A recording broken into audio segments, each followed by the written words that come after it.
I have to say, this makes me very happy to walk in here. I walked out here today after cleaning the greenhouse and have to say that I was pretty excited that I cleaned it yesterday, because this makes me want to come out here and get some stuff done, not come out here and like turn around and just leave because it's like a crazy mess. I've been out, woo, it's a little windy on this fall morning. So today we are back in the kitchen garden book and we're going to talk about November.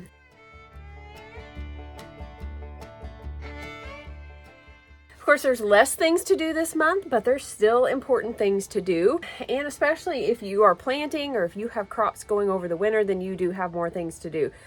Some of this is not really going to apply to me, or maybe not to you, like turning over the soil. I don't really do that.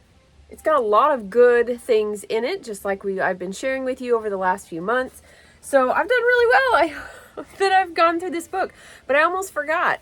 I was thinking about what I was going to do a video on. I'm like, oh my gosh, wait a minute.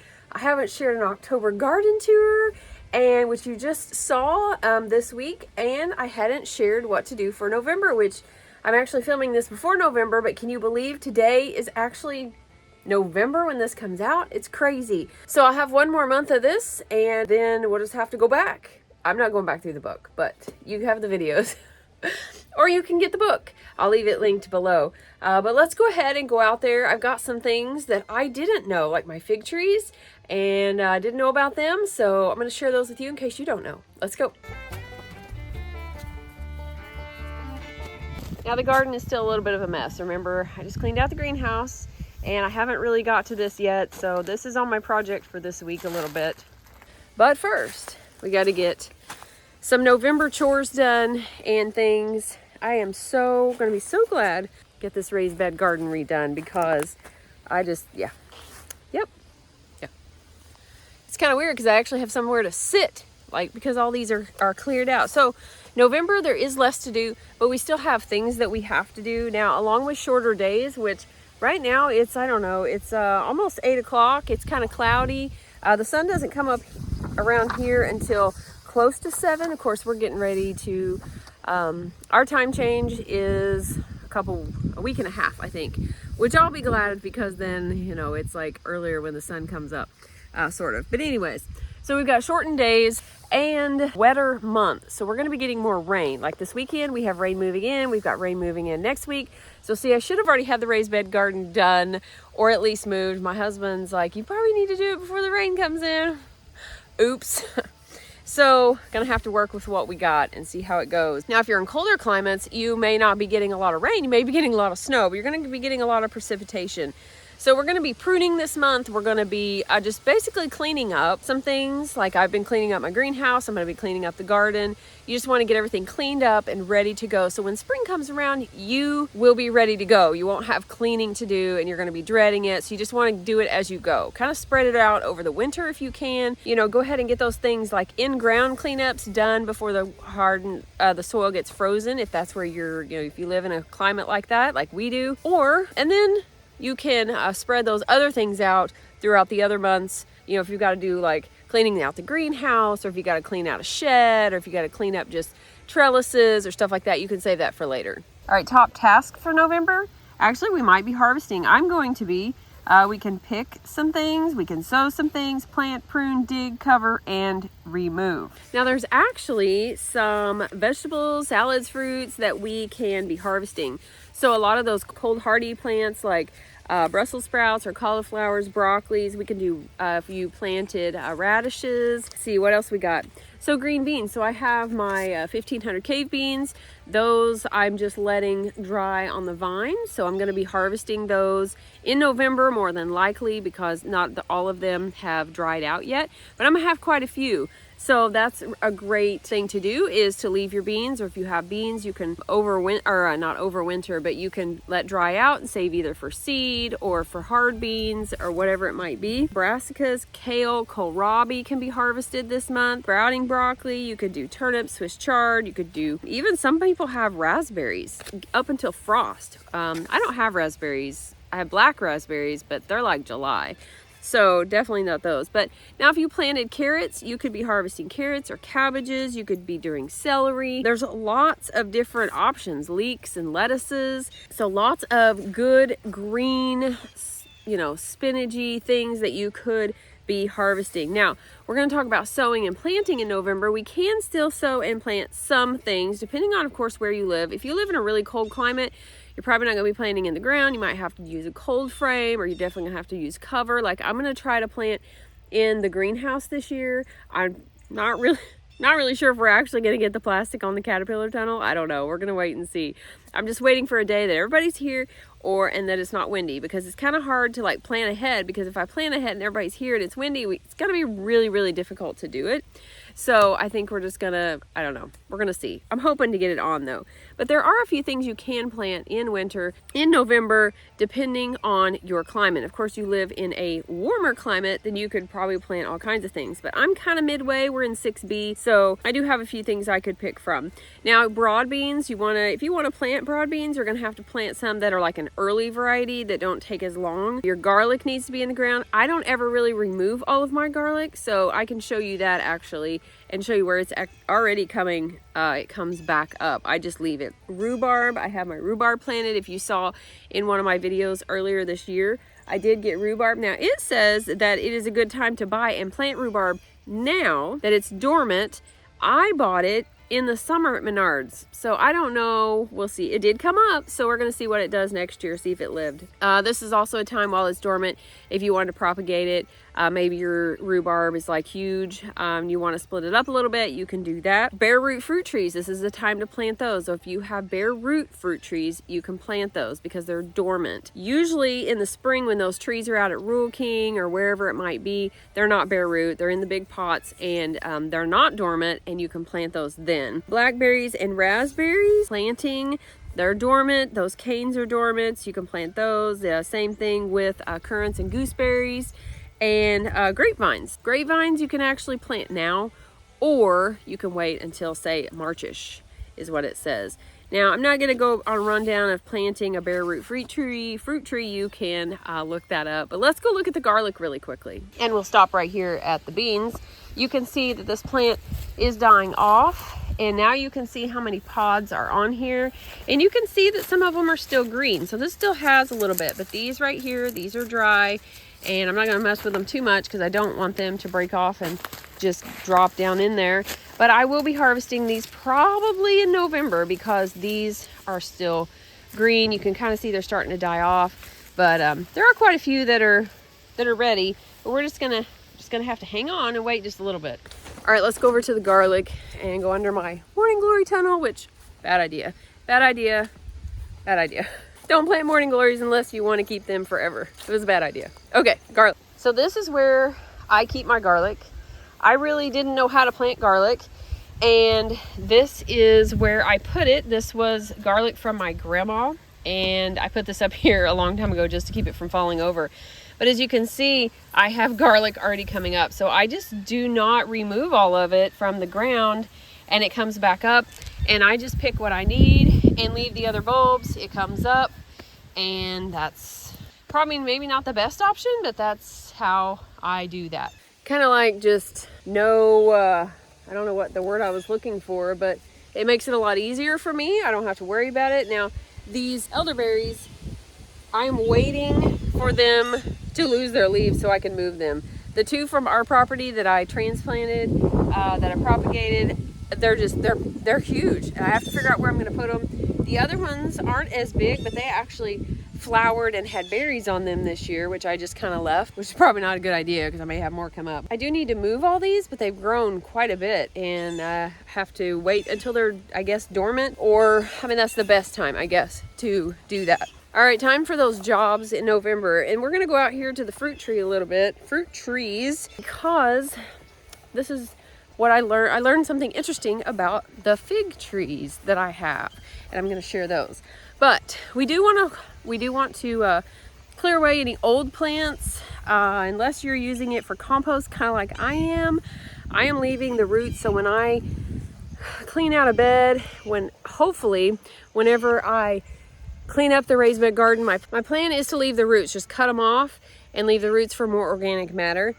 You don't have to do that. You can pull it completely out and compost it if you want to, but we do want to clear away old plants and kind of clean up everything. You want to take down your supports, which is what I've been doing. I was kind of stacking stuff over out of the yard, but I'm going to be taking down all my trellises that are over there in the garden because I won't want those in there next year.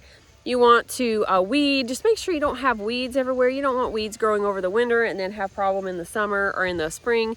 If you're going to dig in manure, this would be the time to do that, to mix all that up, let it overwinter. Check your pH. They say this book says to check your pH of your soil, and if you need to add lime or whatever you might need to do, and of course cover your beds. So I use leaves. Some people use plastic. You can use cardboard. You can use, they even suggest carpet if you have old carpet. I personally won't use that. I'd rather not because of the chemicals. I do have an old carpet in right now in the caterpillar tunnel just to help with weeds, but I haven't planted other than the watermelon that have just kind of been left out there for the chickens. So I do plan to cover my beds with leaves. So I have a leaf mulcher, and that's what I use.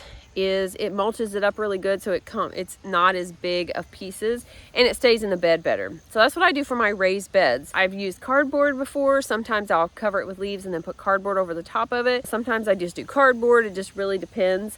Now you can put leaves and make leaf mold and use like a wire cage and put them in there so that there's airflow and it can get water and it kind of decomposes down in there like that. Now there's certain things, if you have cauliflower out, you do want to protect that. You do want to protect your late crops. If you do have things out, you want to weed around your fruit trees and stuff like that. You don't want them competing, like we've talked about before, over the winter for those nutrients and everything like that. If you do have nets on your bushes, like your blueberries or anything like that, it would be a good time to remove those. Now, it does say that you can prune gooseberry bushes, which I'm going to have to look that up because I do have a couple and I'm not really sure what all to prune off of them. So my gooseberry, you can probably barely see it. I mean, you can see the leaves. My gooseberries are pretty small, and so I've got to figure out what to prune. Here's another one, really small, but you can see like there's new leaves coming out, so I'll have to look that up.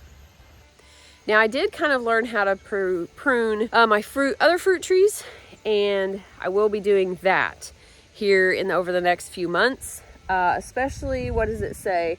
The apples and pears. So I will be pruning those, like this one right here I'm going to show you.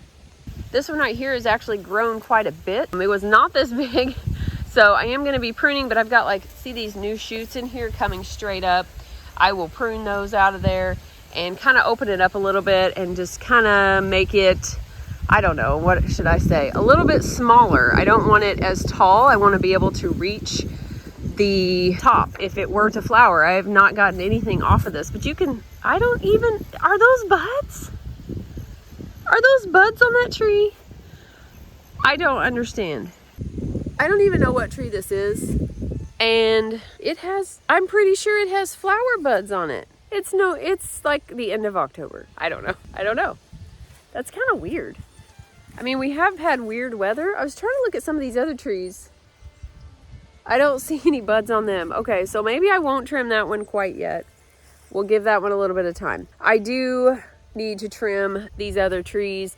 And then I have these two here that are the older of the trees that I want to prune quite a bit because they are too big. I can't reach all the fruit. This one actually broke off a couple years ago, and so it's kind of a half tree right now. So a lot of that needs to be pruned off, and it needs to be shorter. I need to shorten it a little bit and kind of to where I can get to it. If you have vines, you want to prune those as well. November pests and diseases, we do still unfortunately have pests and diseases. You just want to, keep everything clean and just check your plants if you are growing things and kind of keep up to date on that, or kind of keep up on that. I am glad that I cleaned out the greenhouse though, because I had a ton of squash bugs in there. If you saw that, it was unbelievable how many squash bugs I killed in my greenhouse. So evidently they overwinter in there, and that is not cool. It was like the squash bug motel. So you want to definitely inspect everything. So I'm going to have to be, just checking on my herbs and things like that overwinter. But I did want to show you this thing about the figs. I was so excited because now I'm glad I didn't do anything with them. And it is currently sprinkling, and it is not supposed to. So these figs, I was concerned because these little figs are on here. But as long as they don't get bigger than a cherry, they say to leave them, especially these little ones right here, because they will actually, let's see, it says to discard any that are larger than a cherry because they will not ripen before winter. But if they are smaller than that, then they're actually like an embryo fig, and that they should possibly ripen next year. So I did get one off of it the other day, and it was actually pretty good. I was really excited to like grow a fig, especially since I thought that they had actually died. It was pretty good if you saw that video, and so I'm pretty excited. But it says they should fruit next year, so that's considered a embryo fig. I thought that was pretty cool. So I don't know if I need to like cover those. I'm not really sure what I would cover those with. I'll just kind of have to keep an eye. That would be like something that me personally, I'm gonna step in the greenhouse in here before it starts. I don't know if it's gonna actually rain. We really have no chance of rain. I mean, it was like yesterday, it was like 1% and I got like sprinkled on. So that's what you do with the fig. So I thought that was pretty cool. I was really excited to get that. Now, some of these things you can do with your fruits. Of course, you want to remove any rotten fruits you have. You want to prune out any diseased branches from apples and pears. You want to rake up leaves. Fit grease bands. I'm not sure about that, to the trunks of fruit trees. I thought that was interesting. I may look that up. But you also want to keep a check on if you have any stored fruits. I don't really spray. I want to look into that though, this copper fungicide. Let me know if you spray any of your plants, any of your fruit trees. I'd like to know that. You do not want to prune cherries or plums or blueberries right now. Not for this reason. The blueberries you actually prune as they're budding out because you don't want to prune off the actual blueberry buds, the blueberry blossoms that are coming out. So I did that earlier this year. I pruned them and I had the biggest harvest I've ever had. So my bushes look a little bit wild right now. I do need to prune out new canes, but I also am going to try to start some new ones, and I want to make sure that I'm not pruning off, where it's going to actually fruit, because that would be horrible. So they did really well though. This is the best they've ever done. But really, that's it for November, guys. Basically kind of keeping up on things. It should be a little bit more relaxed. You should be able to, just kind of clean up. And if you do have some things growing, then hopefully it's a little bit more relaxed. I don't know. I do have a lot of green tomatoes that I still have to take care of. I just keep running out of time, it seems like, to do that. So the chickens have been getting the ripe ones because I still have a ton in the freezer that I have to do something with. But I really like to save that until I could do that in the middle of winter. I can thaw those out and can tomatoes. So don't have to worry about heating up the kitchen when it's hot out if I don't want to. So I probably will do that later. But I still have some potatoes that I missed that are coming up. I still have some marigolds to pick and do something with, other than dry them. I still have asparagus to move, and horseradish to move, and ginger to harvest, and citrus to move in. So there are quite a few things that we can get going. So definitely try to make a list, maybe a task or to-do list, to kind of month by month or week by week or whatever it might be, so you don't get overwhelmed. But I hope you enjoyed this. I hope you are having a wonderful year so far in your garden. Be sure to like and subscribe. And as always, don't forget to be lovely lights today.